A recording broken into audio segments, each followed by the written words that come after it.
We're talking pin trading at Disney parks. We're Armchair Imagineering attractions for failed Disney films, and we go back in time 10 years ago to give you the news. All this and more on today's episode of the We Like Theme Parks podcast.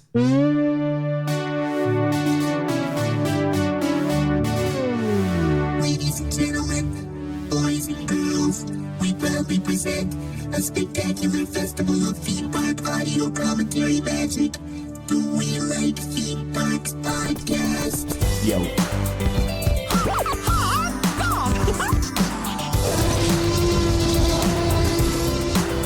Bring it back now. Wingardium Leviosa. Welcome, foolish mortals. We Like Theme Parks. Welcome, my fellow theme parkers, to the We Like Theme Parks podcast, your go-to spot for news, opinions, and other nerdy fun happenings in and around the Disney and Universal theme parks. I'm Chris Bond, hello, and I'm joined, as usual, by my fellow co-hosts, Disney and Universal insider, photographer, and travel journalist from StepsToMagic.com, and co-host of the Universal Joint podcast, Dustin Fuhs. Thank you. And welcome. And comedian, theme park nerd, and man for all seasons. There's a long pause before man for all seasons. It's true. It's true, you're a man for all seasons. You do a little bit of everything, Mark. Sure, you're right. Mark Andrada. Hello. Hey. It's actually best Tommy Lee Jones movie. Man for all seasons? No, Man of the Year. Remember that one? He was a... Is that the one where he's in a house with all the sorority girls? Yeah. He was a cop or a sheriff. He was like a sheriff. No, I don't know what this is. This is Men in Black area where people are just like, you know who's really good? Tommy Lee Jones. And then they gave him a bunch of these starring roles, and they're just like... Good for him. Yeah, I just remember him in the Batman movie as Two-Face and Yep. not caring for his performance. But he's good in other stuff. Hey, Men in Black is doing okay. Men in Black International kind of sucked. Did you see it? Sucked. Oh, that's So you saw it, though. It sucked. Was it that bad? The story was bad. The acting was... His Hemsworth can't carry comedically Hemsworth was by himself. great. Yeah. The story was weak. Nobody will survive a bad story. I don't think that you can. It's a bummer. That's a big bummer. Which is sad because I love the franchise. Well, it's funny because I really like the chemistry between him and I don't know the actor's name, the female who's in Thor Ragnarok, and Sure. she rides like a yeah, Pegasus. yeah. I can't Yeah, think yeah. of her name in the Marvel Cinematic Universe, but she's awesome, and it's the two of them, right? Yeah. It's all about the story. And unfortunately, it's the same thing what happened with Star Wars rebooting and all these other reboots. Yeah. You're trying, and what's going to happen with Pirates? Oh, what did they without wipe? Jack Sparrow? They wiped out Will Smith. They don't even mention. Well, he's not in it. Oh, It's they don't the even, next step. Oh, So but there like, isn't that torch pass. It's just like we're moving on. We're not talking about. I think it would have been different if they would have brought. So Will did 1 and 2, and He did then three. did he three. do 3? Yeah, because 3 was Tommy Lee Jones. Josh Brolin Yes, is a young Tommy Lee Jones. That's right? correct. And he was actually really good. Yeah. In that movie. and then Josh Brolin. We thought, oh, he's gonna get the next rub, but it turned out that they were just like, no, we can't carry a movie, a franchise on his back. Yeah, that's a bummer. Yeah. Well, I didn't see it. The reason why I'd I'm bringing it up is because Men You in know- Black is at Universal Studios Florida. you know what? I Yeah. will see it on Netflix, Disney Plus. So I'll see it on Disney Plus. I don't Wait. think you will. No, you of won't. course I don't not. think you will. I don't think you're going to see it on Disney Plus. I think I'm gonna ever. We'll just say this again. I'll see it on Netflix. It'll be Actually, really you cool. never know. You never say never. Disney did acquire all that Fox property, so Just Yeah, start they've got buying Universal Simpsons. stuff. they'll just buy Universal Man, next. give us your stuff. Futurama, Yeah, Love King it. of the Hill. Yeah. they're not talking about that yet, Ooh, or maybe they have. King I of the don't know. Hill. Well, That's yeah. Fox. Yeah. all those properties. Was it the name of the- Seinfeld? Isn't Seinfeld Fox too? I think so. What's the name of the No, guy? Seinfeld's NBC. NBC. Never What's the mind. name of the guy in King of the Hill that Hank Hill? talks Hank really Hill? weird? Oh, Boomhauer. Boomhauer. That's yeah. it. The guy goes all that. It's pretty funny. Man of 17 voices here, Chris Bond. It's only 17, and I can name a few of them. Okay, so hey, we're doing a podcast. Remember us? Thanks for tuning in. We appreciate having you here. And we're going to get this thing off the right way with some Insta shout-outs from T-Public. T-Public presents It's Your Shoutouts. What's up, T-Public? We got nothing but love for you, so let's shout out some peeps. Fellas, who do you want to shout out today? I would like to shout out Mr. Mark Andrada, but that's, every show I feel the need to let people know that Mark has a cute dog. So super cute dog. that's important for me. So head over to Instagram and search for Mark M. Andrada. Chris also has a cute dog. Chris Domino is very cute. Yeah. Well, Domino's the fourth member of our podcast. It's true. I know. But now that we've moved into the new studio, Domino's not here. Yeah, Miko is around. Miko the cat. The cat. Which Mark and I are both allergic to. So that's I apologize. That's okay. For as long as I don't rub Miko on my face, I'll be fine. That's true. And he's not really that kind of a cat. He's more like, oh, you're feeding me. Okay. yeah. See, cats aren't nice. No, they're like, hey, you got my food? You want to rub my stomach? Your stomach. You want to rub my tummy? No. Rub my stomach. Rub my stomach? You want to rub my stomach? So you don't want to do those things? I don't need to hang around. Meanwhile, the dog is like, oh, where have you been? What are you doing? You want to do something? Can I sit with you? Can I sit with you? Can I sit with you? Please. I'm having the best day ever. All right, let's give a shout out to a very nice, a new follower we have here at the podcast. It's TinkerBella_Disney. Check her out. Her name's Bella. This is her personal blog. She's really into floating lanterns and be our guest and all things Disney. So check her out. She's one of our newer fans. Tinkerbella Disney. This is a shout out for you. Shout out. It's a shout out. Sorry. My Instagram shout out goes to Pixie Dust Fans, right? A Disney obsessed Canadian gal. She is always down in Florida and loves everything about Disney. In fact, every single day she's always talking about how you should bring a little bit of extra magic into your life. So posting photos of Dole Whips and monorails. And she's also one of those people that really takes the casual Friday to another level. She's got a serious t-shirt collection. Cool. That's pretty serious. Foolish Mortal t-shirt. Yeah, That's pretty cool. Huge fan, just because it is the TeePublic Insta shoutouts. Yeah, nice. It's all about, sharing the love. Solid tie-in. Yeah, so just so everyone knows, because it is a TeePublic sponsored segment, head over to welikethemeparks.com, click through the banners over to our TeePublic store. You can get something as cool as Chris's Tron shirt that he is currently wearing, which is awesome. Have you washed that thing yet? No. It's got your smell on it, so I want to wear it around. Makes me think of you and Tron. Every shirt that I've worn so far is a What does this one different say? shirt. Disneyland This Castle is member. Disneyland cast Oh, member. cast member.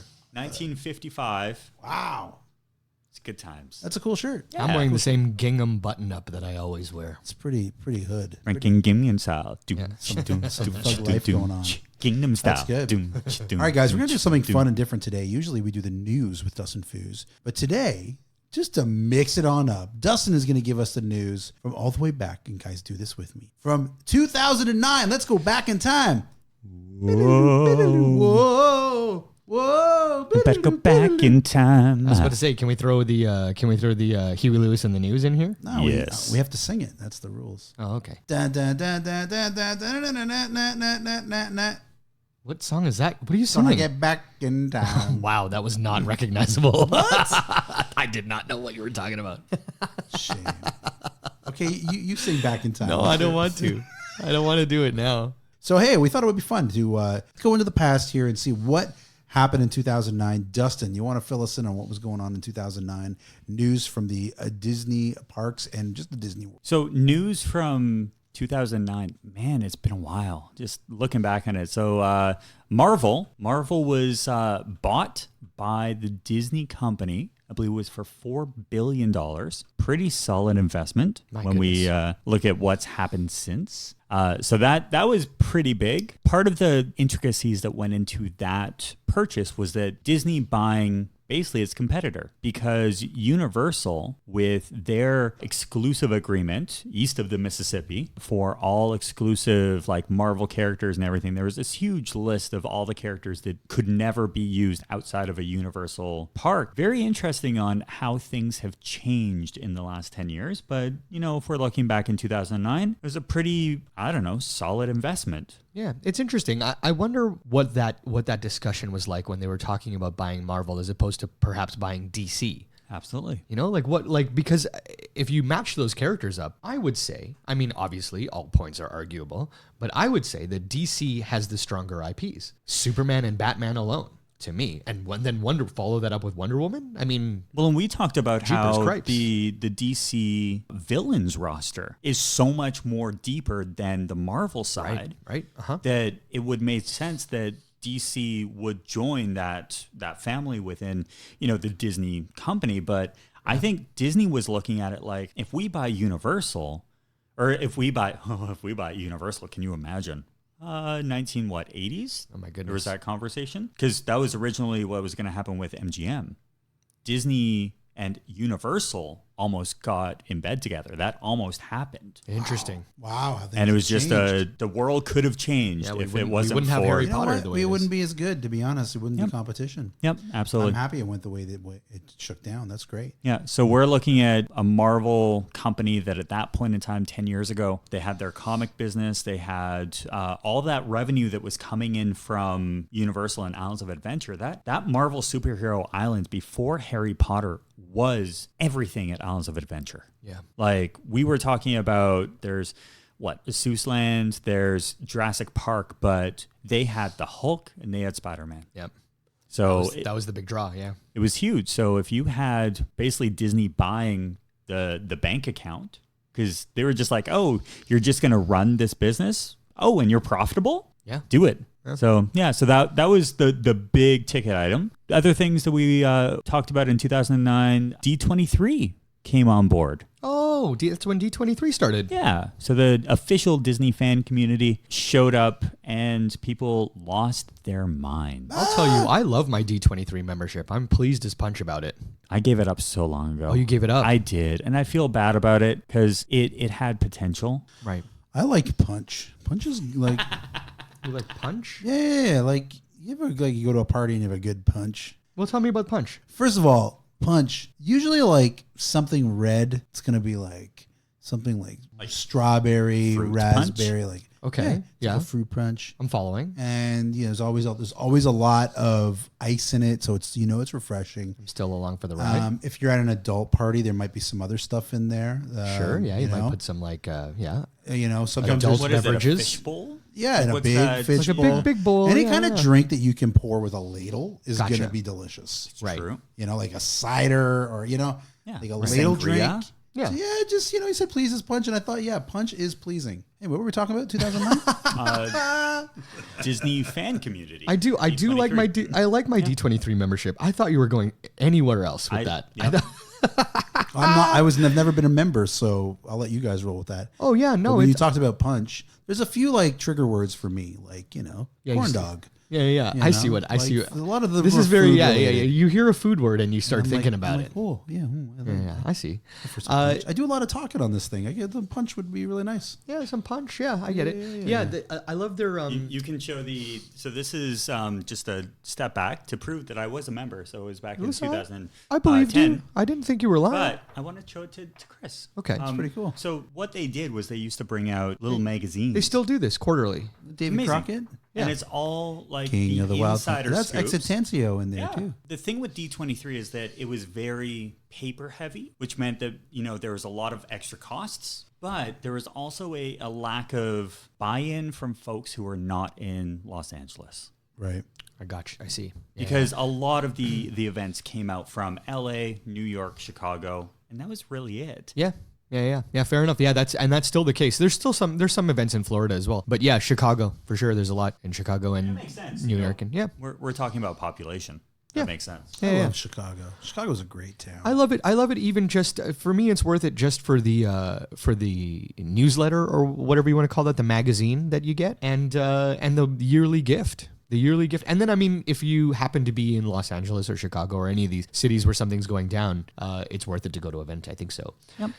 There was one that I just narrowly missed in LA when they had it was sort of a celebration of their afternoon block. And they did a screening and you got a tour of Walt Disney Studios. And you also got 2 juice glasses exclusive to the event that were branded with like something from their afternoon block, be it Tailspin or Darkwing Duck or DuckTales. Recess. Or no, Recess was one Saturday morning. Yeah, you're right. Recess, Weekenders. One Saturday and- morning, yeah. Or yeah. The Weekenders, yeah. But this was that Disney afternoon block. Yeah. So Tailspin, Darkwing Duck, Rescue Rangers. Rescue Rangers, that's what I'm saying, and Gummy Bears. Yeah. So you got these juice glasses. You got Gummy 2 bears. juice glasses. And here and there So and I was really everywhere. bummed that I missed it. because I wanted those juice glasses. Remember when they on the Storybook canals? They no, I'm sorry. It's they had the boats, the little motor boats around. Was it Tomorrowland even? And they changed it to Gummy Glen. No, I don't remember this. I don't know what this is. That's a real thing. Because remember, like in the OG Disneyland, they had these little boats you could drive. Yeah. And I think it was just called because Tomorrowland was about Little boats? transportation, right? Yeah. Innovation and transportation. So they had these little boats you could drive around. Yeah, They turned it They're into... like tube. They were The like tubes, right? Phantom boats. Were they Phantom like- boats, that's okay. right. It was the Phantom boats. And then they changed it to Gummy Bears, and you're zooming around Gummy Glen, and it was the worst ride. It was just cutouts of the Gummy Bears. Right on. That was it. Bouncing here and there and everywhere. Yeah, they were all over the place, but they were just cutouts. No animatronics, no money spent. It's like, what are we going to do with these boats? We can't put Phantoms on it. Let's just get some Gummy Bears. Get some gummy bears going. Why not? So what else happened in 2009? 2009 was the first time that Disney opened themselves up to disappointing people on their birthdays. Oh, yeah, you get them for free. Possibly.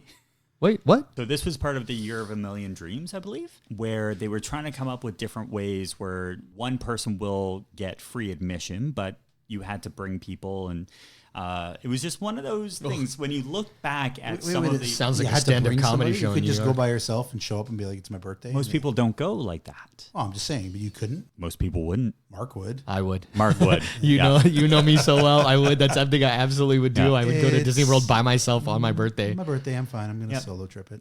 So I yeah, went to watch wrestling on my birthday alone. Imagine. awesome. I had friends there. Was it fun? I went by myself. Are they texting you? What do you, it's happy They're birthday, like man. What are you doing? 5 rows behind me, and they're like, "Are you sitting in section 201 or whatever?" And I was man, like, I'm having a great time. "Yeah, Can you leave me leave me alone." I still think wrestling with Mark, if you haven't had this experience, going to a show around Mark is great. Why, are you boisterous? No, it's one of those things that when you're at when you're at a show, there's a lot of story elements that go into it. And it's fun just hearing Mark explain to everyone around him the intricacies. Yeah, there's some people that don't like, because if I'll go with somebody, this is why I also just go by myself, because then I don't have to explain the storylines to anybody. Be like, oh yeah, okay, so this is what's happening with this story. Because I would know nothing. Yeah. So it's like when I'm watching TV with my wife and she's watching a show and then I've never really watched and something will happen. I'm like, why did that guy go to that girl's house? I thought that girl was with that other guy. Oh my God, Chris, you haven't been watching blah, blah, blah, blah, blah. That could be at wrestling. It could be the same thing. What? Why is Bret Hart here? Isn't that Bret Hart retired? And who's that guy with the long hair? Is that an Uzo? Who's that guy with the long Is hair? that an long Uzo hair. brother? Literally, an Uzo Is brother. that an Uzo brother? Is that their name? Yeah. Are they Greek? Yeah. Like what? They're for sure not Greek. They're Samoan. Yeah. Oh, yeah. Well, I thought they drank Uzo. I was confused. No, first that's not their name, but Nope. you got not the to. I don't know where to start correcting you on this. See, but you would have to correct me, and you'd be like, "I hate sitting I beside don't this have guy." to correct you. We could just enjoy. You'd be it. like, just watch the fights. Well, just watch these guys punch each other. You'll be sometimes all it's fun going to Disney parks with people who have Let's go, Team who just Greece. don't like Disney. Oh my And goodness! Yes. I've gone, and I have two stories. So the first one was the first time that I went down to Disney World with Jill, and we went into Epcot, and I was so excited to show her everything about the pavilions, Of course, and yeah. It's absolutely your old everything. stomping grounds, Yeah, yeah. and Yeah. going on to Figment and hearing her say, "Why are we here? Ouch. What is this?" But it was one of those things Yeah, that but I'm Figment. like, But if you didn't do Figment when Figment was You wouldn't Figment, know. why would you care about Figment after that? Because Figment, like Eric Idle Figment, was like, come on, Yep. that was garbage. Well, she's still with you, so that's good. 100%. And we Imagine she broke up with him because Well, we learned terrible. we learned that anytime I wanted to go and do Figment, I made sure that she had a Mickey's Premium ice cream bar right before. It's just about see. bribery. You can't It's eat it about during. bribery. Did you bring that Mickey No. bar on the you, ride? You just make sure that Because I think I would enjoy it more if I was eating a Mickey bar while You I'm would on the enjoy ride. most things more. It's if you true. were Yeah, eating Living it. with the land. If you got on Frozen Ever After with a turkey leg, it would just plus it for me. Could you imagine if they let you on Frozen Like, after? no, it's Ever After? it's a part of the ride. They hand out turkey legs as you get on. as you're zooming by. Yeah. Here you go, sir. How many? Yeah. How many in the boat? 6. Now Here's your leg. Here's your turkey legs. the other one that I'm going to, Need a to napkin. tell Whoosh. was I took a friend who had never been down. It was trying to remember the exact ride when she told me that her family doesn't like Disney and would rather be at Universal. And I'm like, no worries. We're going to Universal tomorrow. And they're like, no, they want to go back to the hotel and leave the Magic Kingdom because they just don't like it. And I'm like, oh, Wow. That's okay. funny. I remember. What? I don't understand what's not to like. Some people just Like, I get you don't like it, but if you're already at a place and it's like, that's it, I call it, I hate it here. Well, I'm listen, leaving. I'll tell what a, happened? I'll tell a very quick story. We're getting off topic from news from 2009, but that's okay. right, It's sorry. 10 years old. Who cares? So you know how I told the story about when I went with Gwen Barton to Universal? Yeah. Our friend Gwen Barton, Yeah. who I adore, by the way. And Gwen, if you're listening, I know you're not, but if you are, you're lovely. I also adore Gwen Barton. Yeah, she's amazing. Very talented costume designer. She was so like, I've never been. I want to go. I'm so pumped to go. And that's when we got the fancy tickets and we got the express passes and we knocked that park out. We killed it. But she was, I'm like, so what are you enjoying? Like, what rides are doing it for you? She's like, I really love the coasters. Like the Hulk was the best. I'm like, amazing. What'd you think of like Forbidden Journey? Okay. Oh, what do you think of this one? Okay. She didn't care for any She's of a the like coaster- she's a coaster storytelling girl. elements. She was all about the coasters and the thrills. I'm the opposite. And I'm the opposite too. And I was like, we both really enjoyed Gringotts. That was kind of the middle. Sure. Made everybody happy. It was it was a thrills and story and cool elements and stuff. Anyway, but it's funny to be at the park with someone who's just like, yeah, this isn't my jam. Yep. And in fact, I know that we've talked about this. We're going to bring on a guest in probably the next little while. Our good friend Trevor Martin. Oh my gosh, yeah. Who is a friend of the podcast and someone we work with very often, who just happens to be married to someone who adores Disney, like us, But and he doesn't care for it. Even she doesn't. I ran into her earlier today, No, she loves it. and she was just like, "Ugh, I'm going to Disney World in 2 weeks." No. And You're I said to misreading her- the situation. She said that she's not into it. She doesn't like the planning, and she feels stressed out and stuff. That's the stuff. She Yeah. loves the Once parks. she's there, I think she'll have she a better goes. time. She travels with her family, and her family stresses her out, and it's always difficult. Right. So she ends up having less fun, but she actually adores going. But And I laughed so hard. I said, "You must be the only person in the world that says, ugh, I'm going to Disney World in 2 weeks. I'm so tired." But that's our friend Trevor Martin, who we want to have on the pod in Yeah, the next he's little great. while. And we're going to talk to Trevor about things you can do at the Disneyland Resort, or the Disney World Resort, rather, when you're not a Disney fan. Yeah. And I that'll be a fun topic. I actually have a full article on that. Yeah, steps to magic. I have a lot of people who reach out and they say, I want to go down to Disney, but I have friends and family who think that Disney is just, kids and pixie dust and Mickey ears and all this other stuff. And I'm like, no, you're missing one key thing, that there's so much more. All you have to do is pre-plan. And you have to know where not to go. Where would you say you have to avoid? I think that you should avoid any of the value resorts. Gotcha. So Art of Animation, Pop Century, All Stars. I think you should keep because in. the luxury or the better resorts are going to be fun no matter what. Well, and because luxury is luxury at the end of the day. well, and even something like Caribbean Beach. Love Caribbean Beach. Everything is so spread out that you're dealing with except the buses, but now there's a Skyliner, so it's all good. Exactly. So I look at that. You don't have to spend money to avoid kids down there. But if you don't have kids and you just want to go down there and you have friends or family who don't like Disney, all you do, go online, do a simple Google search for how to impress people who don't like Disney. And it'll be like, here, go and do this restaurant, like Tusker House is the most non-Disney character dining experience that you'll ever have. Unless you're a grumpy guy, a grumpy Gus. Gus. which is one of the dwarves, Grumpy the dwarf. So unless you're grumpy, there's something at the Disney World Resort for you. Yep. Yeah. You might like golf. You might like fine dining.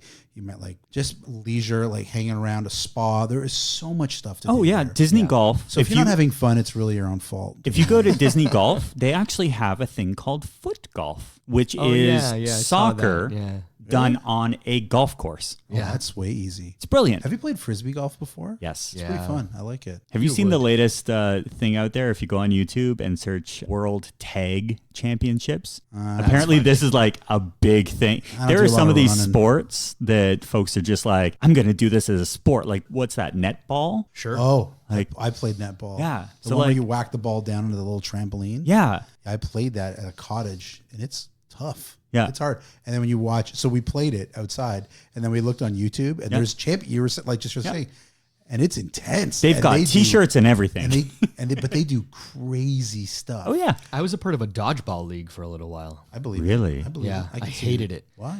I hated it. The reason I joined a dodgeball league was because I figured, oh, this is safe. Because the thing that I don't like about team sports is like sort of the mean competitive, like, because people get weird about stuff, right? That people start nitpicking about scores and like who wins. And I was like, oh, nobody's going to care about dodgeball because that's idiotic. And my mistake, because I joined that league with a bunch of friends. And let me tell you, we played a bunch of teams that were very nitpicky about the rules. And like, I mean, sure, you need to follow the rules because you're playing a game, but like people disputing points. Is this person out? And it was just and like hitting the moneymaker. Yeah. You're not allowed to hit the moneymaker. Oh, well, we were a team of all actors and comedians, so our team name was No Headshots.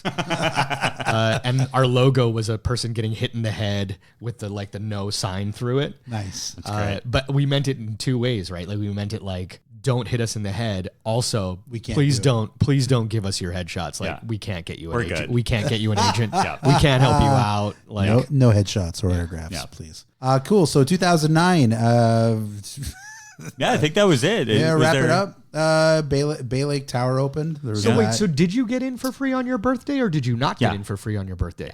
Yeah. You did get in for free. It was a limited time. I think it was only for that 1 year. Oh, okay. And then they So everybody realized got that there one was free entry. yeah. But Disney made sense because who's going to go down to Disney World, which is 70% travelers and 30% locals? Yeah. Who's going to go down there by themselves? You're going to have a very small percentage. So people are going to go down there, family of 4. Yeah.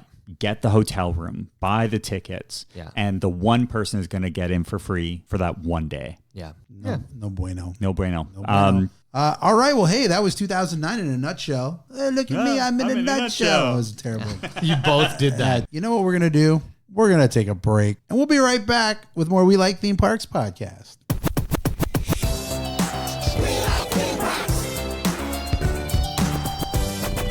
We Like Theme Parks podcast. Hey guys, it's Todd here at the Magic Kingdom. I'm on the Seven Dwarfs Mine Train. Here's a little bit of hidden magic for you.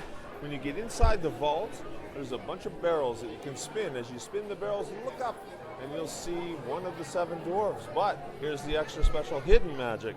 If you get all 7 barrels spinning at the same time, so you'll have to cooperate with some people around you, look up and you'll see Snow White. Almost no one gets a chance to see that. So give it a try, get all the people around you trying to spin those barrels, and you're going to get an extra special surprise.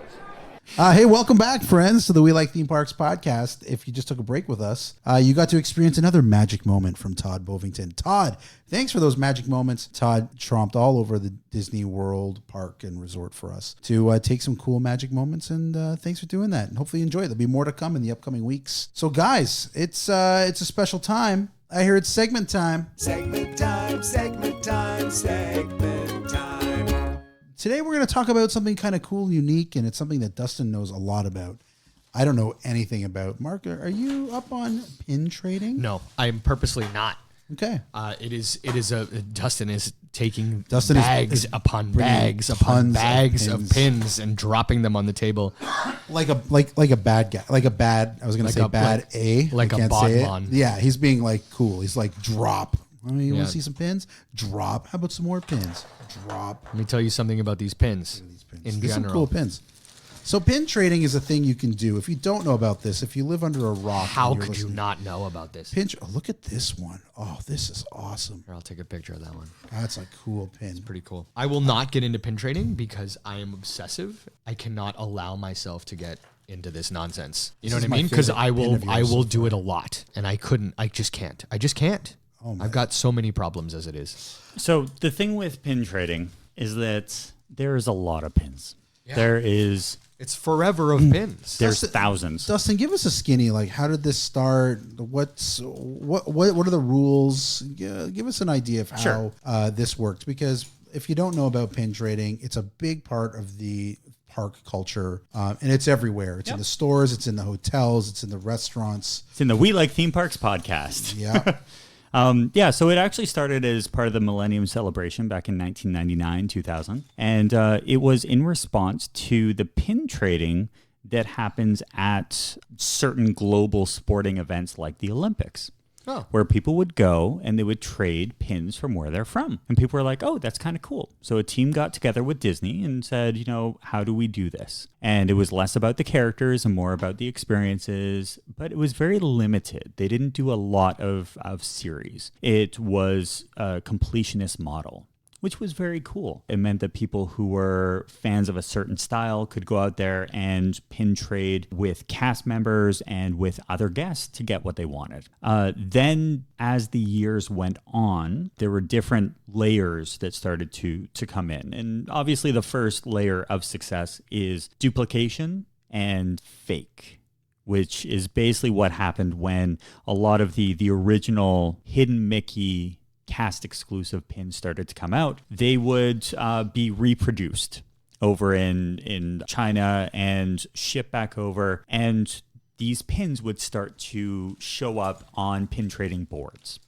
Right. Well, instead of having one person go out and buy a pin for $12 to $14, they would go on eBay and buy a pack of 25 for $12. And then those pins would end out in the parks. They get traded into the parks. Exactly. Yeah. And then you'd start to see a lot more fake ones that come in. Have they started policing that now though? Like do cast members like is there a way to sort of like is there a way to spot a counterfeit pin? There is, but you're talking about an industry that is hundreds of millions of dollars by this point. Right. But when you're going around to pin trade at Walt Disney World, a lot of them are self-policing. You go up to a pin board, you put your pin in, and you take another one off. Right, and nobody's looking at you really. They're just making sure that it's one for one.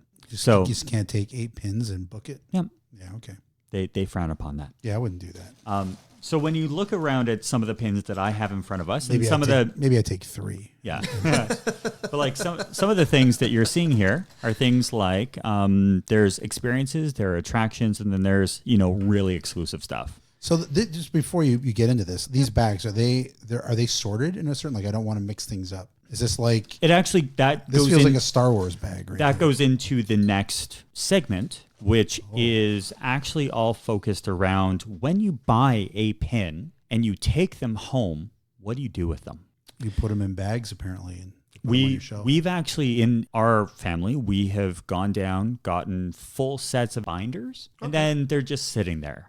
Yeah. No one gets to enjoy them. What we're starting to do is live the Pinterest lifestyle, which is basically going online, searching how do you display pins at home? And that's what you see in front of us, which is basically that next step towards, okay, everything's sorted into traders, things that are incredibly important to me. Things like, I was a cast member during Animal Kingdom's 10th anniversary. So I went out and I got a lanyard. Well, that's kind of fun, but I also got a bunch of pins in here. I was there for Wally's opening day in 2007. I also got one of the last pins ever produced for Disney MGM Studios. Oh, wow. Before cool. It switched over to Hollywood Studios. I also have something in here, which is very fun. This is the official, so Universal actually does pins. So this is the official Fire and Ice pin, where you would go on Dueling Dragons. Whoa. And as you are in line to figure out what line you were actually going to go in, you would spin it. Oh, neat. And it would tell you which it's got a little either spinny fire thing in the middle or ice. Wow. So what does it read around it? It says, your path has been chosen, Dueling Dragons. That's cool. Yeah. Is that Billy from Hogwarts again? No, Hello, that Billy. was my medieval guy. Yeah. Spin it. Oh, I'm taking fire. Yeah. I just want all of these people in this universe to be Billy somehow. It's so You true. know what I mean? Like, this is just Billy in different parts of his life. Yeah. Hey, man, I don't see you doing voices. Give me some voices. I'm not giving you a bad time about it, man. I'm Wait a just tick. saying I'm just trying to create a storyline for this Billy character that I like a lot. Killer Marty Adams a few weeks ago. That's true. Was he not spot on with that? Spot on. Scary, right? Yeah. Yeah. It was pretty impressive. Gotta admit, Marty Adams, pretty solid guest. Oh, great. Amanda Barker, solid guest. I thought you were going to say, Marty Adams, very annoying. No. He's not even here and I'm giving him a hard time. He was funny. I think, the more guests that we bring on, the more that I'm like, hey, my people. Hey, Dustin, so I'm seeing, how many pins would you say you have? I have about Like, this looks like a lot of pins. And these are all like anywhere from, what, $7 to $15 each? 11 to everything yeah? is very expensive. But the way that it works with a lot of pin traders is that you'll go out and you'll buy bulk or you'll buy starter packs that will be a little bit cheaper, or you'll go. Actually, this is one of the tips. So we'll get into the tips right now. So Disney pin traders are folks who like going around to different areas within the parks, be it pin trading boards, cast members, or... So let's start with pin trading boards. Where do you find those? Pin trading boards are found in retail locations or services. So places like the transportation areas. Okay. Or when you first walk into a park, the custodial staff may bring out a trash can that'll have pin trading on the sides. Cool, okay. So there's a lot of elements that go into pin trading. The best places to actually find good pin trading boards are in resorts, especially the Grand Floridian, Poly, any of the deluxe resorts. That's where you want to go. Don't stress too much about the pins in the parks. Pins in the parks, unless you're there first thing in the morning, they get trounced over from all of the kids and, the sheer crowds. So pin trading is all about luck. So, okay, let me ask some other questions. Sure. There's how many tiers of price points? Because I feel like there's different colors or different prices. Yep. So they've now gone to a color system, which is smart for them because they don't have to reprint prices as they raise them. Okay. So the yellow may be $9 now, but next year it'll be $10. When you go to a place like Disney Pin Traders at Disney Springs, they'll have different layers of price point. And usually it's all about how intricate. So when you're trading, are people typically like, I'll trade a yellow for a yellow? Nope. Oh, okay, so people don't know how much the pin is. People don't care about the price after you've already bought them, which is why a lot of folks will not buy individual pins. Right, you just buy a big pack of them for as And then you cheap go as on you pin can. trade. And then you go If So if I'm an employee at the parks or wherever in Disney, Sure. are they giving me all the ghetto pins to trade with the kids, or No. is it just a mixed bag of? So there's two different types of pin trading cast members. So you have ones with black lanyards, and then you have ones with green lanyards. Green lanyards are only for kids, so it's actually an age restriction. Cool. And then the ones with black are you can pin trade with anyone. The rules are if someone comes up, as long as the pin is in good condition and is not personalized, and is it's a suitable pin. It's a Disney pin. You can't go to Disney and trade a Universal pin. I've tried. Doesn't work. I've been trying to get rid of a Patrick pin for the longest time from SpongeBob. I don't know how I got it. I can't get rid of it. What happens is you go up to a cast member and you say, "Hi, can I see your pins?" That's the biggest thing that everyone forgets, is that when you're pin trading, you usually go from cast member to cast member, cast member, but go up and say hi. Don't just treat them like, they're... Hey, you. No, Let me see your pins. I've had people actually roll up in ECVs and grab my neck, like grab the pins around my neck and pull me forward to see the pins without even saying a single word. That's rude. 100%. Because if they're down in a wheelchair, that's Yep. a bit of a dip. Yep. You're a tall guy. Yeah. I've also seen a lot of my friends who are both male and female, and people will come up. And so the way that the lanyard is, you have to grab in the middle of your chest to pull it out to see it. I've had people come up to me and, oops, I missed, and grab my shirt or something like that. Well, that's not cool. So the way that it works when you go up to a cast member is, "Can I see your pins?" And they'll actually hold out the lanyard to basically display them. Now, here's where the fun thing comes in. Cast members tend to do mystery pin. Ooh. So mystery pins are usually backwards, and the only way to get that pin is by trivia. Oh, so you could see the back of the pin, like the Mickey ear. And then You'll you- know that there's something there. So you could say, I "Hey, want that mystery pin. What's the mystery pin?" And then they'll come back and they'll say either it's a trivia. Usually it is a trivia. Or a It's feat of strength. Yeah. And cast members have fun with pin trading. It's a great way to pass the day. So what happens is you'll usually see cast members go on their days off and restock their own pins. They usually have 9 at any given point. Things will fall off, backs will fall off, that kind of stuff. So they'll always get replenished every shift. So they'll always have at least, I think it's 7, but they want to have 9. So at the beginning of their shift, they'll always go and make sure they're up to that. Well, sometimes you're going to be stuck with really horrible pins. So what they'll do on their off days is go around to pin boards and be like, "I'm going to switch this, baby Donald Duck for this Star Wars one, and I'm going to make it a mystery pin." So the next time I work, I'll be able to get a really good conversation. Huh. It's things like that. That's kind of neat. Yeah. So there's a lot. So what's a bad pin? Give me an example of a bad pin. Bad pin is either a mass-produced pin. So everybody's got it. Yeah. Usually it's a trader set. So it'll be like one of the starter sets, like, hey, it's a Mickey or it's a Minnie. Other bad pins it's all in the eyes of the beholder. Right. I've had people go around and be like, I want all of the cat pins. Doesn't matter size, background, anything like that. Jill's a big fan of the villains. Right. So does Jill have her own stash of pins? Or these we've kind of amalgamated. Okay. Anytime we go down. That's love. That's true love, right? So when you head on your trips, Dustin, how many pins do you take with you for trading? I bring, so in front of me, we have a couple hundred pins. I probably bring down 50, and we'll go through them before the trip to be like, oh, what are some of the things that we just don't need anymore? Usually it involves Star Wars stuff because we'll get multiples of them. It could be characters. We wanted to get a certain style and we just don't need them anymore. What kind of pins are you looking for when you're trading? Like, is there, like, obviously not cats. Sure. What's your cats? My cats are attractions. Okay. I love attraction pins. I love park pins. Okay. And I love dated pins from something that I was a part of. So like anytime we go down on a trip, I love trading for a pin from that year. Right on. Pin trading it's a game. It's something where kids should be introduced at an early age, but in moderation.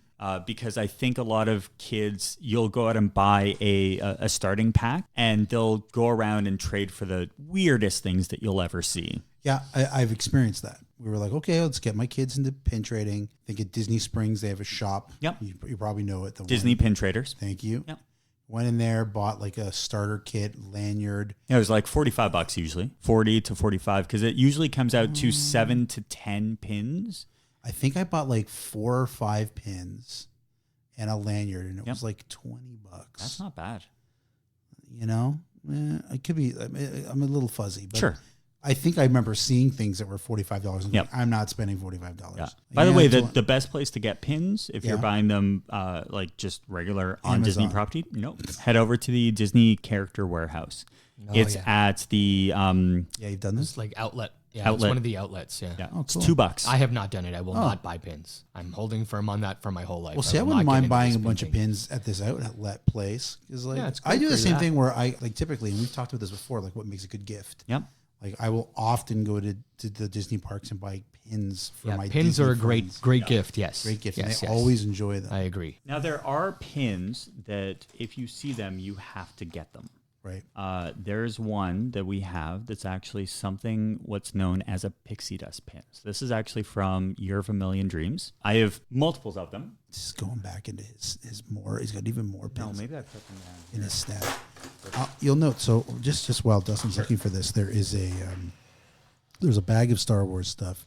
There's a bag of what looks like Epcot like themed world stuff. See a lot of American flags in here. A lot of illuminations and stuff. That's cool because he worked at Epcot Center. I'm seeing some villain stuff. That is very cool. But there is no Tron bag. So this is disappointing. Very casually throws in a Tron. The one Tron pin that I found, I actually gave to you. I actually only own a hint. My kids have a bunch of pins. I have one, and it's the one. I have 2. No, you got me 2. Yeah. The 2 pins I own that are mine are from Dustin. So this is the pixie dust pin. So it's something from Year of a Million Dreams. And the idea was that cast members were given these, and then you can go out and make magic. So you would give this to someone. The package, it has 2 tink pins. One of them you would keep, but the other one you would give as a way of spreading the magic. This is, you won't find any things that are like packaged up. All of them are individual. They've all been taken out of the package. This is one of the only ones that I know of. That's some cool stuff right there. The other way to get pins is if you go to Disney Store and you buy advanced copies of something. So if they're doing a re-release, if they're doing a DVD, who buys DVDs anymore? The only place to buy them is at Disney Store. They'll usually do if I buy a Tron DVD there, will they have pins? If Tron ever comes out with something. When Tron 3 comes out, I should buy it at the Disney Store. Yes. So pins are just fun. Just know that there's just so many of them. It's pointless to stay. It never ends. It never ends. It's a fool's quest if you think you're going to collect them all. Yep. But you know what? It's fun for the kids, and I know my kids did enjoy trading and did, just like you said, trade for weird things. Yep. We had someone actually right in front of us trade multiple Disneyland, I think it was Disneyland Paris pins or Tokyo Disney Sea pins. As soon as they traded them for like little, as I said, the baby Mickeys or Donalds or something like that, like one of the initial trading sets. Right. And we were right behind them, and we're just like, we're going to get those two, please. Right before we wrap up this this segment, is there a pin out there? Like, is there like the holy grail of pins that you've been looking for? No, I showed it to you. It's the pin that you can purchase when you go to Club 33. Oh, Yeah. I showed that to you. Yeah. So there are certain pins that you get in certain events and certain experiences, from Run Disney to Mickey's Very Merry Christmas Party and Not So Scary. But I think I might be out of left field here. Sure. But we were staying at Caribbean Beach, and this was when the restaurant was under renovation. Sure. And I think I might have made a comment or something at the front desk. Oh, and they gave you a pin? They gave us like a bunch of pins to say we're sorry. Yeah. So here's like, and it was like pins of like we're under construction. the Fab Five in like a pool, like swimming and tubing as an apology for being under construction. Now, I do have to admit that a lot of the pins that I got that were really special pins, were cast member pins. And it's things that you'll never see, but it's actually pins that you get from either training experiences like merchantainment, or I saw that pin, merchantainment. Or things that you get when you graduate from certain college programs or that kind of thing. I have a lot of stuff, but you know, there's just, when you're a cast member, they give you a pin for anything. And just to tell some of our very honest listeners out there, where do they find the knockoff pins? Where do you get those? Knockoff pins are on eBay. You can tell whether or not a pin is a knockoff or if it's real by the magnetism of it. So if you put a magnet up to a real Disney pin, it will attach. If you put a fake one, it will not attach. Interesting. You can also tell I it's like that. Like the colors are usually off and just kind of looks weird. But it's all about the metal breakdown. Huh. So if you're feeling a little Sherlock Holmes-ish, you can check and Sherlock Holmes-ish? Yeah, Sherlock Homie. Sherlock Homie. You can check and see if you have some fraudulent pins. Yeah. Yo, let's write Sherlock Homie. That'd be a great name. Sherlock Homie. I like it. Yeah. What up on Baker Street? What up on Baker Street? You know, I went there. I went to 221B Baker Street. Really? Yeah, when I was in London in April. Oh, when I was you didn't staying go at to Disneyland Paris? I know. But I was staying at an Airbnb a block away from, like, on so Baker Street. So I was like, yeah. I was like, is it a real place? And they're like, yeah, it's right there. And I was like, oh. And how was I took it? a picture of the, I don't know. I Was it couldn't go inside. somebody's actual house, though? I took a picture of the door. What a That was bummer about if it. that's your house and everybody's always taking pictures of your house. And everybody, there was like around, there's like Sherlock Holmes restaurant, and the Sherlock Holmes bar. And the Of Sherlock course, Holmes they've merchandised that yeah. place like no tomorrow. violin shop. I'm always surprised that the firefighters at the Ghostbusters fire hall are as In New friendly York? as they are. Yeah. We told They're you about that. Yeah, they're super friendly, and I'm always, every time somebody tells me how friendly they are, I'm genuinely surprised. Because if I was one of them, I'd be like, all right, Like, beat it. get out of here. I get it. Yeah. You know? We went up and we were completely like, hey, how's it going? And they're like, oh, you're one of them. I'm like, yeah, but we're the nice ones.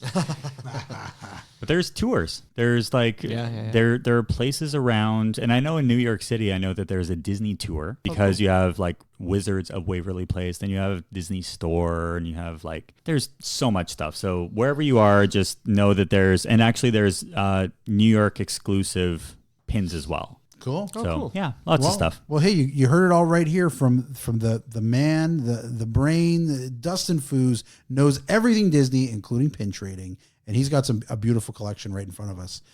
I'm looking at It's a startling amount of pins. Yeah, it's a Haunted Mansion one, and it's one of the stretching room photos, and it's actually this is Daisy Duck I think, on top of a headstone. It's great, and it says "Rest in peace" with Donald's head. This is some creepy stuff. It's this fun. Is great. It is very fun cool. going through the, like, you get some random stuff. Like this is a Fox and the Hound pin. Oh, neat. Yeah, I've got a Like- Fox and the Hound picture disc at home. How many people actually remember that Fox and the Hound is a Disney movie? Yeah, I remember. Yeah, I remember. Yeah. Who remembers that Jungle Book 2 Electric Baloo was a... Electric Baloo. I'll Yeah, never. yeah, Yeah, yeah. that's See, great. this is Remember what that we one. this is what we call a segue. This is a segue. Speaking of segues, guys, I'm sitting in a very comfortable chair, and it's got an armchair. So maybe it's time for some... That's a terrible segue. For some Armchair Imagineering. Is that Billy from Hogwarts again? Every voice isn't Billy from I want it to Hogwarts. be. I want it to be. That's. Show me your... Give me your Hogwarts I don't have character. one. I don't have one. You don't have a character at all at Hogwarts? Harry Potter. That's like... That sounds like... Okay, who is that? Okay, That I is- got one. I got a guy. I got a guy at Hogwarts. Okay. All right, here it is. Yeah, you kids make a mess. It's Jeff. He's the janitor. Yeah. No, it's Mr. Filch is the janitor. No, this is a different janitor. Is it the It's the other part-time janitor. Yeah. It's the overnight holiday only. Yeah, this is the one who just comes in and cleans, doesn't talk to anybody. Yeah. And occasionally somebody looks at him, he's like, you kids make a mess. He's not British. No, No. He's there on a work visa. he's not happy He's, about it. he's American. He's You know what? Not only is he not British, he doesn't like British people. He doesn't like British people. And this castle's so old and dirty. He's like, this sucks. You guys do not know anything about elbow grease. These kids. Clean. He's the only muggle there. He's like, ugh, their magic's such Kids. a pain. These kids just make a mess. One of you kids could He just talks to himself the whole you time. could- one of these idiot kids could just magic this mess away, but do they do it? No, they leave no. it here for me to pick up. No, and he just mutters while he like listens to his Discman Yeah. of Van Halen. You know what I mean? He's got a Van Halen CD in his Discman, and that's all he's got. And he just mutters, "These kids make a mess." That's it, over and over again. He's upset because his big shiny tunes 4 album got lost. Oh, He's only got those were the good old days when he had Big Shiny Tunes rocking If his you've got Discman. one Van Halen album, I hope it's 1984. Better be. You'd have to ask Jeff. Hey Jeff, what Van Halen listen to? These kids make a mess. It's not Diamond Dave. He can't hear you. He can't hear you. He's got his earphones in. He looks at you and he sees you talking. He's like, "Yeah, I know these kids. They make a mess." They make a mess. He walks away. Oh, poor Jeff. So if you're ever cruising around Hogwarts, especially at Universal Studios, see if Jeff is working. Keep an eye out for Jeff. Keep an eye out for Jeff. He'll be the guy. He's grumpy, but he'll trade a pin with you. Armchair Imagineering. All right, so we're talking about Armchair Imagineering, and we thought what would be fun because we were talking about Dustin's favorite movie, Brother Bear. Yeah. And he said it was the greatest Disney film of all time. Absolutely. However, financially, and I would just say critically, with fans, maybe not with critics, but with fans. Are you pulling up a review right now? I'm trying to find how much money it made. I don't think it was as bad as... Well, this is let's qualify what this Armchair Imagineering is about. I would say it's Disney flops. Flops either financially or flops critically or flops with audiences, saying they're not interested in it. It's not a beloved character or IP in the parks. And we've done underutilized IPs, but a lot of those underutilized IPs aren't disliked or big flops. They're just IPs that have kind of been left by the wayside. Right. We're talking about some disaster IPs here, guys. So we can't use Brother Bear because Brother Bear had a budget of $46 million and made $250 million. That's not bad. In the eyes of the producers at Disney, that is a fail. And you haven't seen any of those characters integrated into the park. So you're welcome to use that. But if you're looking for a big loser, you can go with a big loser. It is up to you. Dustin, you wanna lead this thing off? I was going to use Brother Bear, but No, you're allowed to use you're Brother Bear. totally allowed to use Brother Bear. I don't think I can. Why? Because you're qualifying it as a success. Yeah, it's pretty All right, successful. well, okay, you can stand on that soapbox. That's cool. All right. That's cool. Again, we have yet to begin the rewatchables or the unwatchables. What do we call it, Mark? I mean, here's the thing. What is all of these movies make money. You know what I mean? Nothing's lost money. I wouldn't Treasure say that. Planet Yeah. didn't lose money. The thing you have to remember, and you look at a lot of these And that's a figures, hunk of junk, that The movie. thing you have to remember when you look at a lot of these movies, like bottom line, is that on top of the price of what it cost to make the movie, they threw $150, $200 million promoting it. Yeah. But we're talking about, So we're talking about production budget. We're not talking about. I think, but I'm grouping it all in. I'm saying Sure. if it's a movie that, hey, it made money, but it was terrible and fans hated it, that's a fail. If it's John a movie, Carter. John Carter is a flop. Yeah, that was a big Treasure Planet flop. flop. Yeah. Lone Ranger flop. Yeah. Are you looking at the same article I look at? Yeah, you are. Here are the top 7 flops financially in the history of the Disney company. Okay. Number 1, Mark, why'd you say it? Tomorrowland. Tomorrowland. Makes sense. Number 2, Lone Ranger. Number 3, John Carter. like, what is John Carter? That was such I a saw weird that. one. I saw that in theaters, and it was really disappointing. I was expecting it to be. I had high hopes for it. Like, Taylor Kitsch was a big deal for like 5 seconds. Yeah. And then this movie came out and ended his career pretty much. But John Carter was sort of like that sci-fi that started sci-fi, right? Like it was sort of like the beginning of it all, and in it a lot failed of ways, miserably. It just didn't. They didn't do a good job on the movie. didn't resonate with audiences. Yeah. Number 4. Prince of Persia: The Sands of Time. Yep. Let's talk about this movie for a second. Sure. I really like this movie, and I didn't loved see it. I loved the video games. A big part of this, the issue with this one, was all the whitewashing in it. Right. Yeah. Their casting was. It's called Prince of Persia. Yeah, it's starring Jake Gyllenhaal. Yeah, no bueno. That wasn't so good, but the movie was fun. I liked it. Big flop. Number 5, Sorcerer's Apprentice. Ooh, Nick Cage. which is funny because this is kind of piggybacking on Fantasia, right? The Sorcerer's Apprentice. Yeah, it was a mix between Fantasia and probably a little National Treasure in there. Like it was a good Nicolas Cage portrayal. It just bombed. Yeah, 41% on Rotten Tomatoes. It says here. Yeah, not great. Number 6, which we already mentioned. Treasure Planet. Interesting thing about Treasure Planet, and I'm paraphrasing and I'm saying all the wrong information, but it's something like this. The guys that directed Treasure Planet, if it wasn't Lion King, it was Aladdin. It was like one of the big Renaissance movies, kicked butt. And they did it because they wanted to make Treasure Planet. In order for Michael Eisner to agree to do Treasure Planet, they had to make 1 or 2 other movies huge successes, which they did only to make this movie, because they wanted to try this cutting edge CGI, this new innovative computer technology that cost a fortune. Right. I think Dustin's But digging that's what digging up directors. this That's information. the whole game. That's the whole director's game, right? Yeah. Isn't it like that? I guess, that you yeah. make hits so that you can do. You know what I mean? Like That's just interesting because so you can do your own They thing. didn't make hit. They made cornerstones. Like they made The Little Mermaid. Right. Little Mermaid, like incredible stuff. Well, it's like sorry, I can never say his name right. Taika Waititi. Taika Waititi. TT, yeah. Yeah, like he's cracking hits. Yeah. But then he's putting out, Jojo Rabbit. Yeah.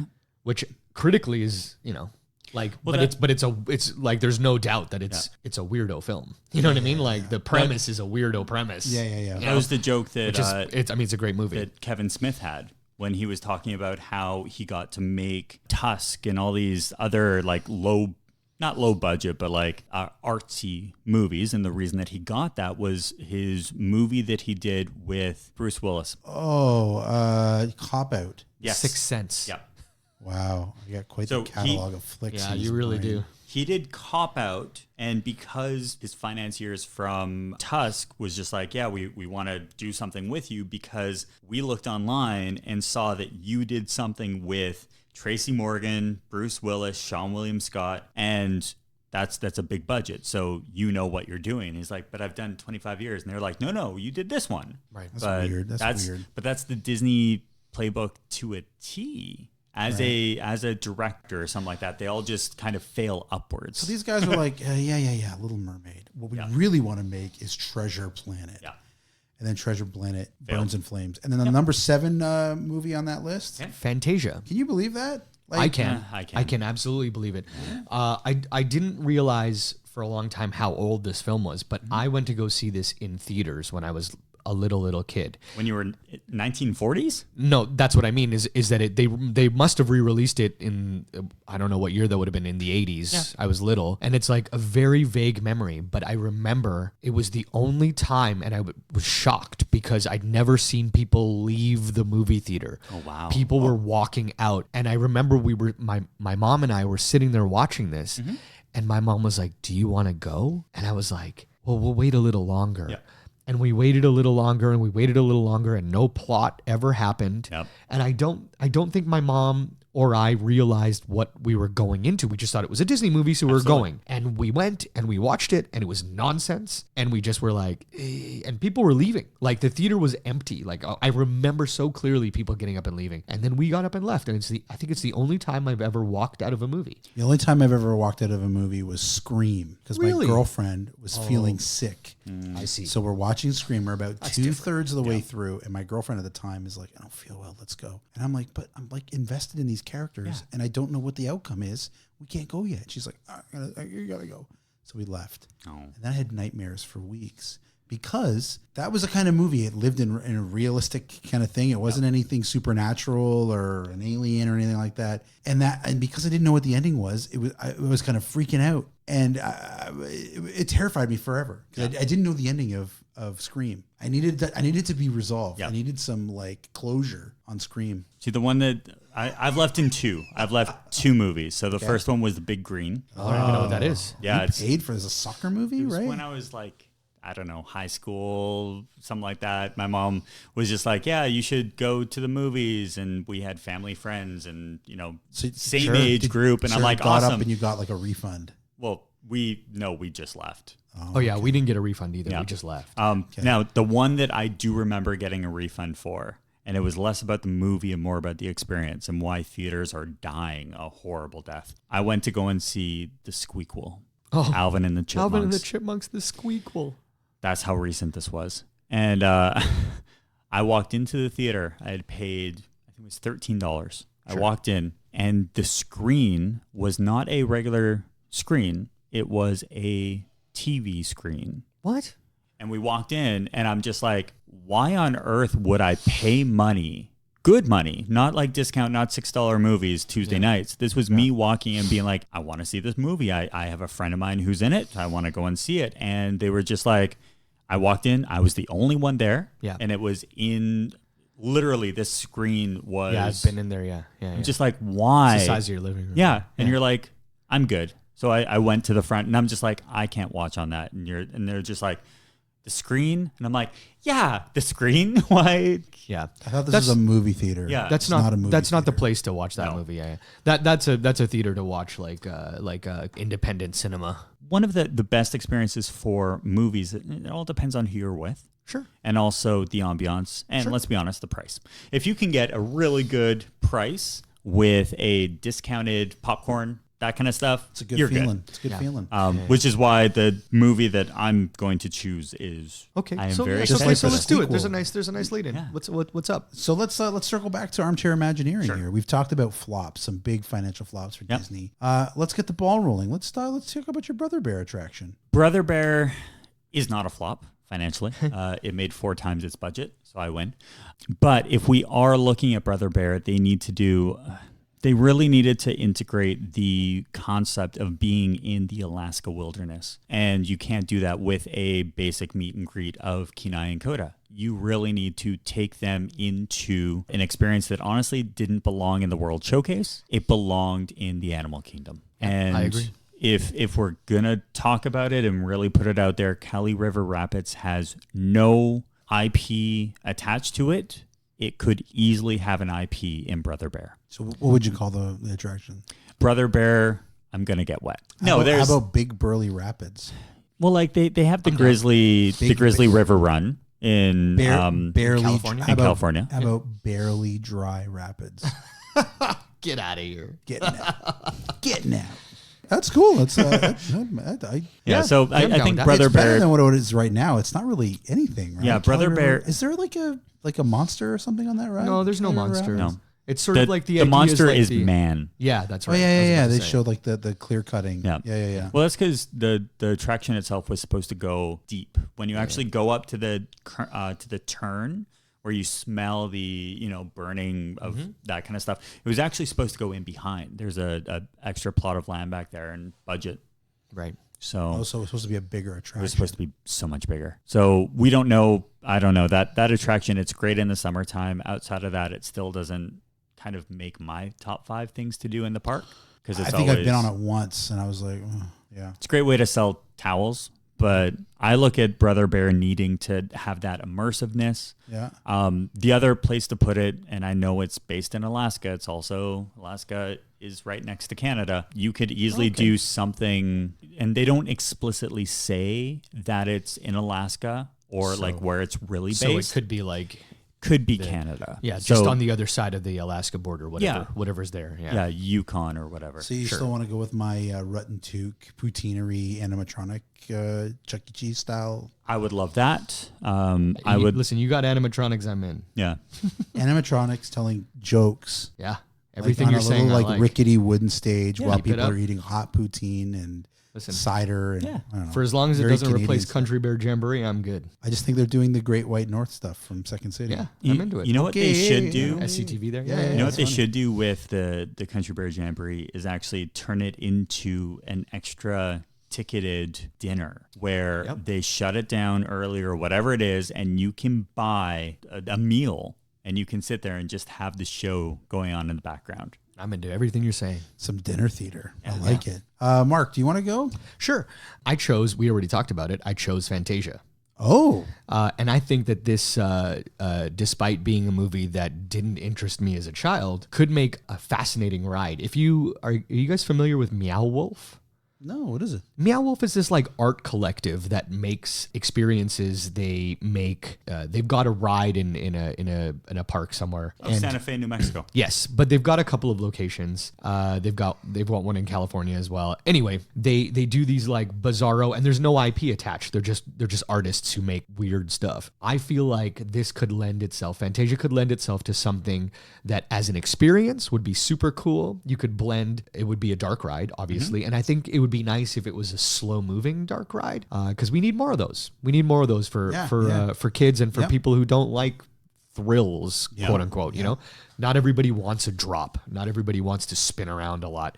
I'm telling you, if anybody who's listening wants to check out, Meow Wolf has an Instagram account that's super cool, and they keep everybody up to date on what they're doing there. It's some interesting stuff, especially if you like sort of theme park and experiences that aren't necessarily tied to an IP. We like theme parks. Yeah. We like theme parks. So like if you want to see something that's not necessarily, that has, King Kong on it or Jurassic Park or Mickey Mouse or whatever, check out Meow Wolf stuff because they do some interesting stuff. Anyway, so I figure Fantasia could be a mix of like maybe this 2.5D technology that they've got going with Mickey and Minnie's Runaway Railway. Oh, that's a So mouthful. I It's can't just a even say mouthful. that. Yeah, you're. So you mix elements of that, the screen-based stuff, and the 3D, the 2.5D or whatever you want to call it stuff, and then you mix that in with some practical environment stuff. So maybe you're in, the sorcerer's castle or whatever you want to call it, his lair, and so you get moments like that. And perhaps we mix in those elements where like they flood, like at Universal Studios where they'll flood something. Oh wow! You have something like that as you cruise by, it On floods. the Omnimover, it's like you're getting. Yeah. That's cool. Yeah. See, when you started to say that, I was like, oh, cool. Brooms and stuff like that. You know what they're going to do is Fantasia. It'll just be a cost-saving experience where you go and take the broom and you clean. You have to sweep up? You have to sweep up the. Isn't that big scary? Is it Chernanog or what's his name? Chernabog? Chernabog. Yeah, that's Yeah. right. He's in Fantasia, right? Yeah. He's actually at the end of, I think it's the Mickey's Not So Scary Halloween party. Yeah. It would be a crazy animatronic. You had It's Chernabog, solid. No, I'm saying on this ride, on Mark's ride. Well, they can take it from the parade. Oh yeah, Because they're no one pop it knows right in. who Oh, it goodness, is. You're talking right to him, like And then you add, Bob like, all Chapek's those- heart right here. You yeah, add- you can reuse this. Use this animatronic. You Synergy, just and put it's it over already here. done. It's already mostly paid for. Yeah. Okay, well, what's cool. yours? What's your? Oh your, yeah, I bonded it. I made two. I did two. I did one that was kind of a big financial flop, and then one that was like a personal, again, not loved or understood the way I love and understand it. So I'll start with the one that I'm very excited about. I'll start with the other one. I start with the big flop, Treasure Planet. So the big thing in Treasure Planet was I think they were hoping to get kids with this whole sky surfing. I think that was a big part of it. I think they were like, remember with Tarzan, when they did Tarzan would kind of cruise down the vines like he was riding a snowboard or a skateboard. So Treasure Planet We talked about it briefly about how it, obviously it's just Robert Louis Stevenson's, classic Treasure Island adapted to space with brand new crazy CGI. And there's some beautiful stuff in the movie. Oh, absolutely. And it's the story of Treasure Island. It wasn't a terrible movie. I think it just cost a lot of money, and kids are weird about pirates. Pirates, it's a weird thing. Pirates and space. There's a movie from the 80s called Space Pirates. It's weird. Space Pirates. Sure. Robert Urich. Anyway. Well, I don't remember Robert Urich, but I remember that movie. Anyway. So it kind of funky. I can't exactly put my finger on why it failed. But, Marty Short was in it as a robot. It was kind of weird. Marty Short, David Hyde Pierce. Emma Thompson. Emma Thompson, the great Emma Thompson is in it. Anyway, it didn't do great. So here's my pitch for a Treasure Island attraction. Basically, you're at a port. I don't know where this attraction goes. Maybe you guys can help me out. And it's a spaceport. This is in Tomorrowland. This is where it goes, Tomorrowland.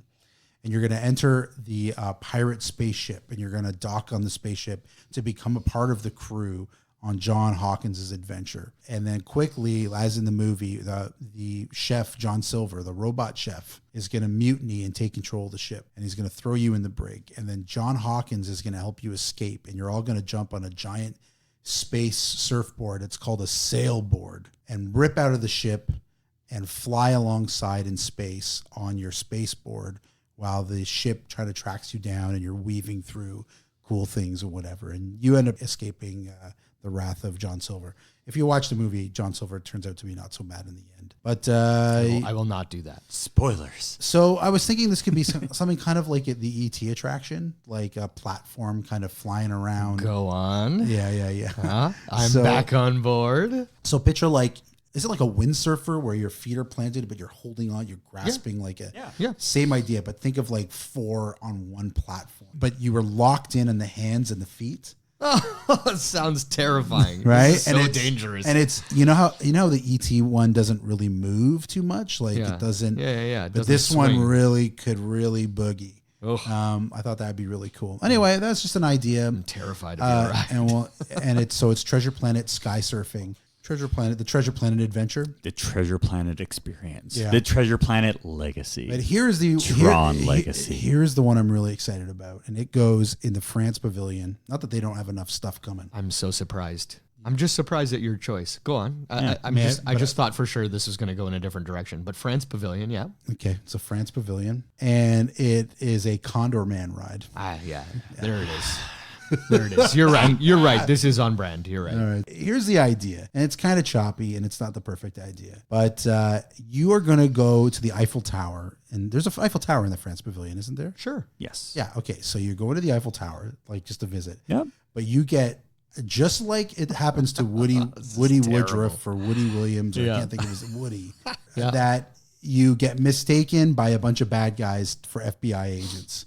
So you go into the Eiffel Tower, and these bad guys are chasing you up the Eiffel Tower. Okay. So there's this whole big... Sorry, is this the queue? Or is this the queue. The queue is you being chased up the Eiffel Tower. Here's what I wrote. Pre-show queue. Arrive at Paris Pavilion at Epcot at the Eiffel Tower. You've been mistaken by the bad guys as another bumbling FBI agent. You get pursued into the Eiffel Tower. The queue has you climb up the stairs to the top of the tower. I love it. You get to the top just as Condor Man swoops down onto the tower in his super Condor suit. Now, this isn't just Condor Man by himself. No, this is a new creation. You're in if you've seen the movie, he has the Condor car, he has the Condor boat, all these cool vehicles. Yeah, sounds like Condor Man is kind of like Batman. Just wow! Oh my, I never thought about it. I never put 2 and 2 together. Really? Yeah, he's awesome. Anyway, oh, come on. So Condor Man swoops in and picks you up 4 people at a time, and you join him on this Condor glider. Right. And it's like a hand. So it's like glider. Soarin'. It's a Soarin'. Beautiful. Got it. But the difference is Soarin' kind of is very, Soarin's an amazing attraction, but there isn't a lot of, it's very smooth and it's a very gentle, fun ride. This is going to be way more crazy where you fly up and now you're only in you're in a 4-pack, but the idea is that Condor Man is with you. So Condor Man is talking to you and going and being bumbly, and it's Michael Crawford. And can there be an animatronic Condor Man above your cart? Yeah, that's the idea. So I don't think it needs to be a full animatronic, but if it was a part just his head torso, but his shoulders and head. But his arms are still flapping, you're getting, of course, the thing, you could see, and it goes and whoa, and he's not very good, he bumbles and stumbles. right? But somehow you evade these bad KGB guys that are trying to attack, and helicopters are coming, and very timely. and you So end timely. up crash landing in the Louvre. This is a bad idea, but No. work with me here. You crash into the Louvre. The finale is you crash into it's an opening of an American culture pavilion at the Louvre, and it's obviously this American hero smashing and crashing into this whatever. I love this it. American And then the thing. gift shop can be, themed to look like the Louvre. Yeah, you can walk out of the Louvre at the France Pavilion. Yeah. And you can buy art and Condor Man accessories. And you crash Condor Man into accessories. Nicolas Cage Condor from National masks, Treasure. Condor wings, Condor pajamas. Oh my gosh. Picturing Condor pajamas, and there's kind of like I'm on board. The Everything wings you're saying, underneath I the like. arms. Yeah. Yeah, that was the idea. That was it. Brilliant. I call it brilliant. the Condor Man, the Great Escape. Yeah. Yeah. I'm putting my money on that one. Yes, please. Yeah. So there you go. You are welcome, Joe Rohde, if you were listening. He's for sure not listening. I think he's, you know what? He's a closet Condor Man fan. I mean, he probably has like a Condor Man tattoo that he's hiding. He doesn't want people to know about it. He's got the big Just right across droopy, his he's got the chest. big droopy earring. Yeah. But meanwhile, under his collar, he wears those like high collars. Yeah. It's a little Condor Man logo. It says Condor Man will rise again. He's got it tattooed on his stomach. There was a rumor that Robert Pattinson was going to be Condor Man, was going to bring Who's Robert Pattinson? the kid from Twilight? Twilight. The Twilight. kid from Okay. Twilight Yeah. was going to be the That's new. not the right choice. No, he's No, you didn't need he somebody do- funny. Batman. Yeah. Yeah, he's taking over Affleck's spot. Batfleck. He's gonna be Batfleck. He's gonna be Batman. He's Batman. Yeah, the new Batman. Turn it off. I'm Batman. I liked Affleck. Am I by myself? I thought he was all right. Nah, I didn't. I didn't like those movies, Listen, but man, I liked after him. the Dark Knight series, I was out. Yeah. I'm like, I'm good. That's as good as the Batman movie's gonna get for now. So. I don't know. Michael Keaton will always be my Batman. Oh, sure, but I'm saying for now, like Yeah. Michael Keaton, and then nothing again for a long time, and then the Dark Knight series, I think and now nothing again. I feel like if we're going to talk about this, the first Batman movie, you give it or you take it or leave it. Sure. Like I didn't love it. Which one? The first one, Penguin Batman Begins. No. No? We're talking about the Bale series, right? Oh, you're talking about Oh, Christian Yeah, sorry. Batman Ba- Begins. Batman I was Begins. like 80. You didn't like that with 87? Scarecrow and I mean, it was okay. It was fine, but it was Sure. a lot of stuff. Him and the Raj Al Ghul and Yep. all that stuff. It was like, There's too much story. The second one, Heath Ledger just makes the second movie so Sure. incredible. The third movie, Bane, I was like, it was okay. You sounded like Bane there.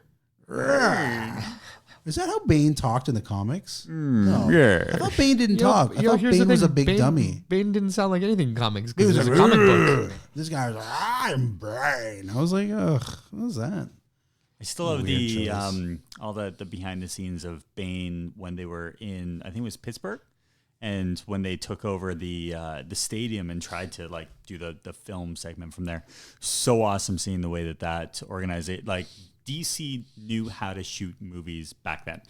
Things have changed, but I still think with any sort of DC, they need to be in a theme park. They need to be They front are. and center. They're Universal in Six needs to take Flags. over. They're in these terrible Six Nah, Flags. They that need to doesn't get count. either Six Flags needs to stand, and we've talked about this. Six Flags needs to step up, put cash, turn their parks into either theme parks or get rid of IPs. They won't do it. You They know, won't do it. right? All right. Well, was I the last one for that Yeah. last one? You nailed it. That So was tell you what, yeah, let's do good job. this. Let's do this. We got one last segment here. What? Dustin, why don't you intro this segment? In the meantime, I'm going to see if I can find DC's agreement with theme parks to see when it ends. I'm going to take a peek. Do you want to segue into our next?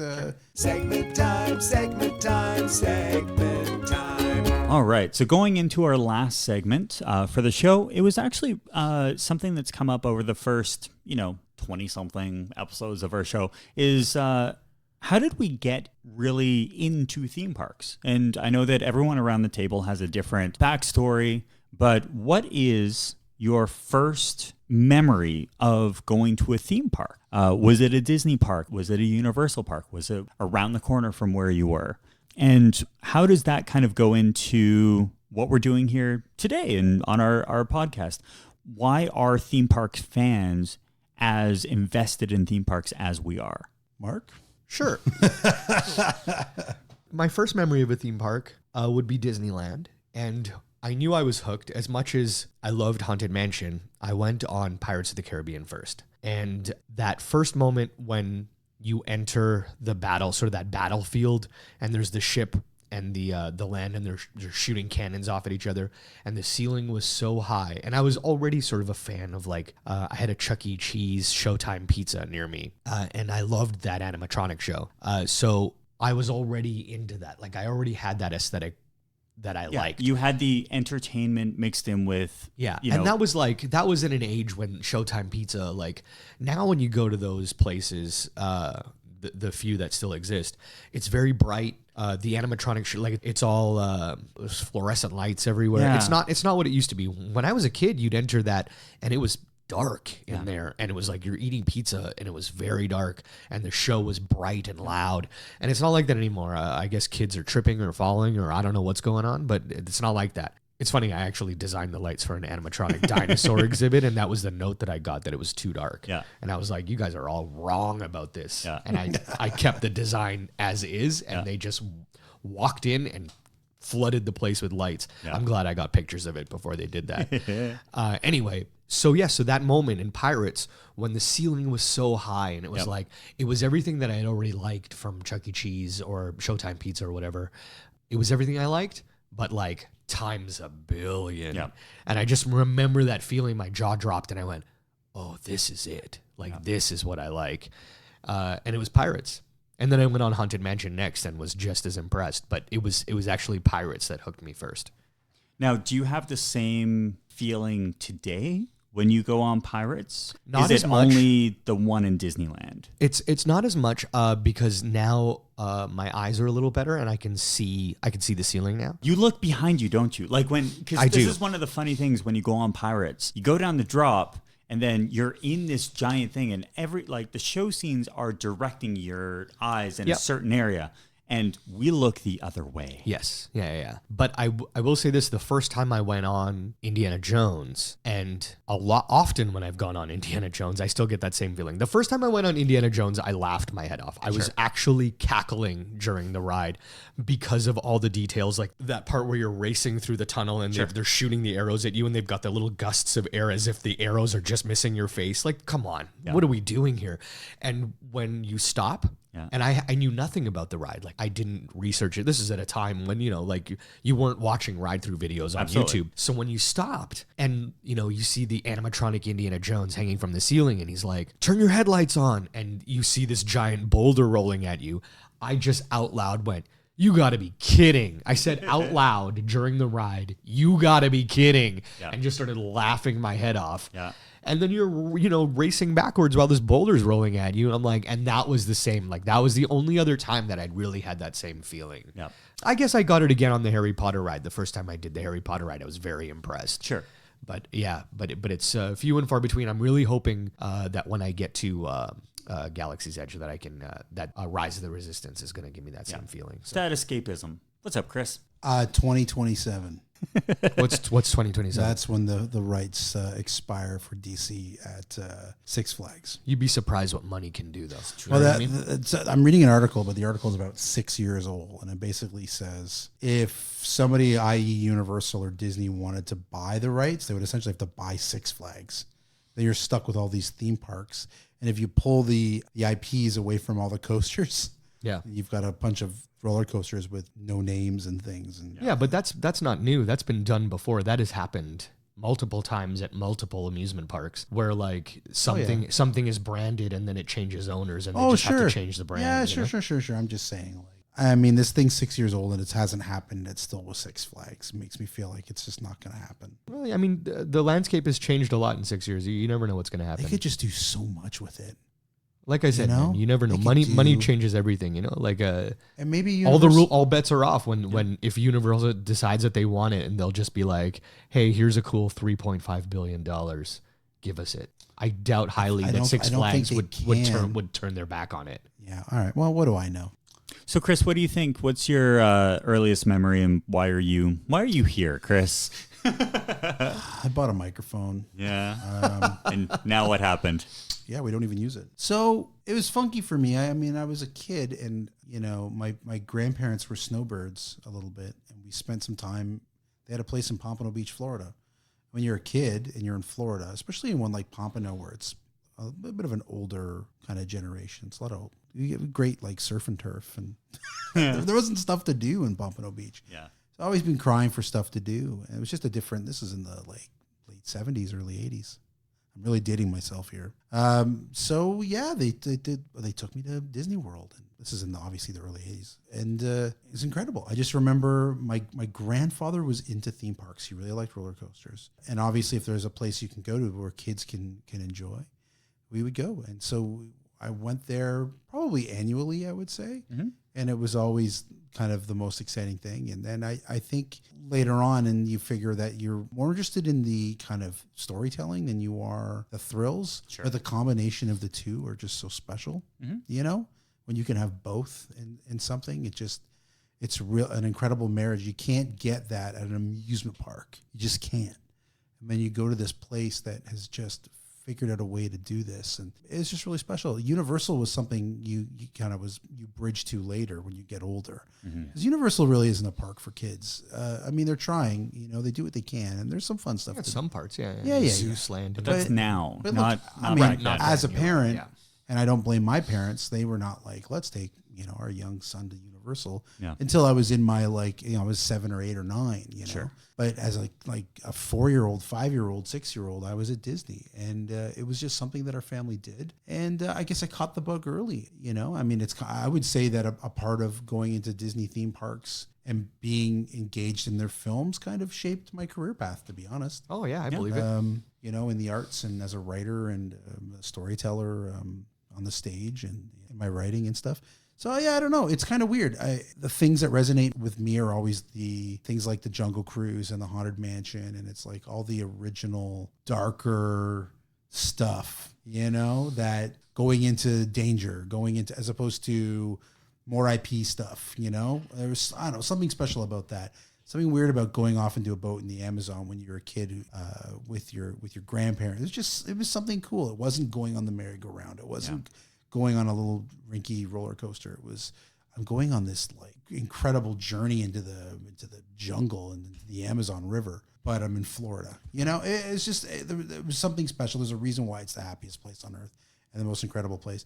And then later you start going to Universal Studios, and you create a fear for mechanical sharks, and and they do a great job at scaring you and terrifying you and making you kind of jump out of your skin a little bit. And I thought that was cool. So that's it. That's why I'm here. And then, I started listening to their podcast, Dustin, and then we Instagrammed each other. That's why we're here. Yeah, that's actually how it happened. That's how it happened. And I said, hey, you know this guy, Mark Andrada? He's a friend of mine. He's amazing. That's how Mark got here. Yeah. That was it. How about Dustin? You? Dustin, yeah. How did you get into this? So we went, actually, fun fact, my mom won a bowling tournament. Yeah. And cool. The prize was a trip for the family to go down to Disneyland. Wow. Right on. It was a solid What bowling kind of tournament. bowling we It was talking? Is five this pin, five pin Like bowling. duck pins? Yeah. Wow. And that was basically the introduction to theme parks, but also the fact that there's something more out there. I think when you grow up in a small town, you don't have that accessibility. You don't really understand what the world is until you leave it. So we went down there. It was an absolute blast. I think we were there during the time period of Jurassic Park, the ride opening. Okay. We saw the filming of Jingle All the Way. I Turbo remember Man. vividly walking down Main Street, USA, and having Goofy and Roger Rabbit come up and like grab my hat and put it on top of one of the awnings. And it was just one of those fun things of like, oh, I'm into something. Now, the other thing with like back in that time, I was not a theme park. I was not an amusement park rider. I hated any sort of teacups or anything like that. It was the worst. But then things changed. 2007, going in 2008, I got the contract at Walt Disney World, went down, and then things started to really take things to a whole nother level. And, it's that seeing how the sausage is made, but also understanding that at the end of the day, you're there to create memories and have fun and that kind of stuff. So I think theme parks for me have always been escapism from the real world, but also knowing that there's always more stories to tell. I think, I mean, I don't want to speak on behalf of all of us, but I think what's so special about some of these parks is that, and I know we're typically a comedy show, and I think you're getting some earnest takes from us right now. Yeah. You go as a kid, you have an experience. You go as a preteen, you have an experience. You go as a teenager, there's a new experience. You go as a single person with your girlfriend or friends or whatever, it's a different experience. You go there with on a trip with your wife or whatever as a more of a young adult, it's different. You go with your kids, every time I go, it's something different and it's something unique and special. And when I remember being very young, it was just all about the rides, but then it becomes about the food, and it becomes about the resort and the accommodations and just some of the comforts and the things you can do and the activities. Just right. The park and the parks, and I'm including Universal, have grown. The offerings have grown, and the experiences have grown, and they keep catering to every version of me. Yeah. Does that make sense? Yeah. And I think probably for you guys too. You know, like. Yeah.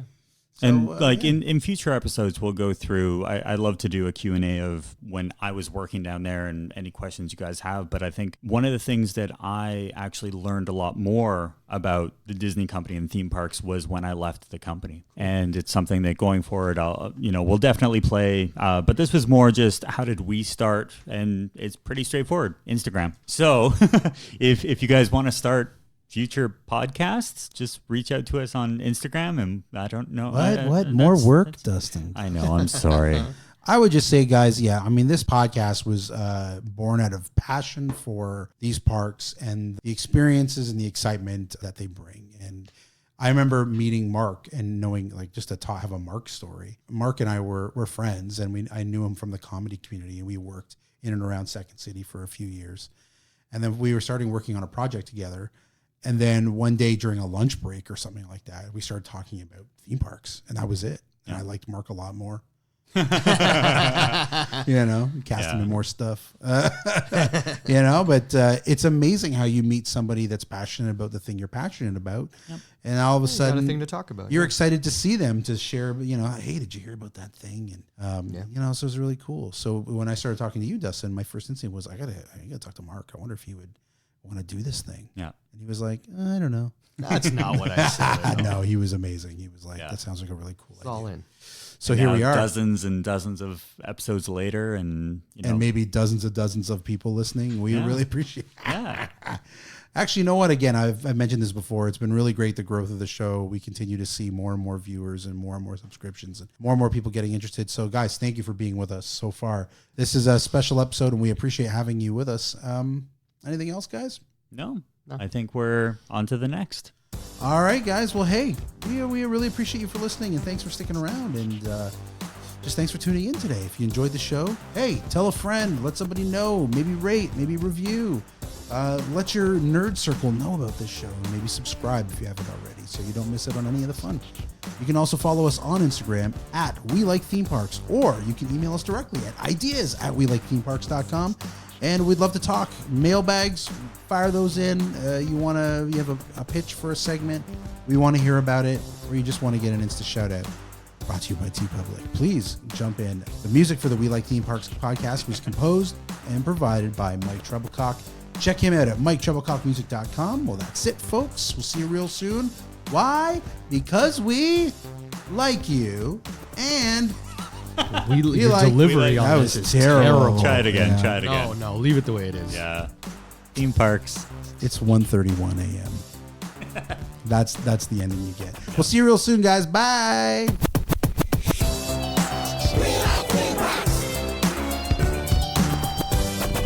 We Like Theme Parks podcast. Press a button.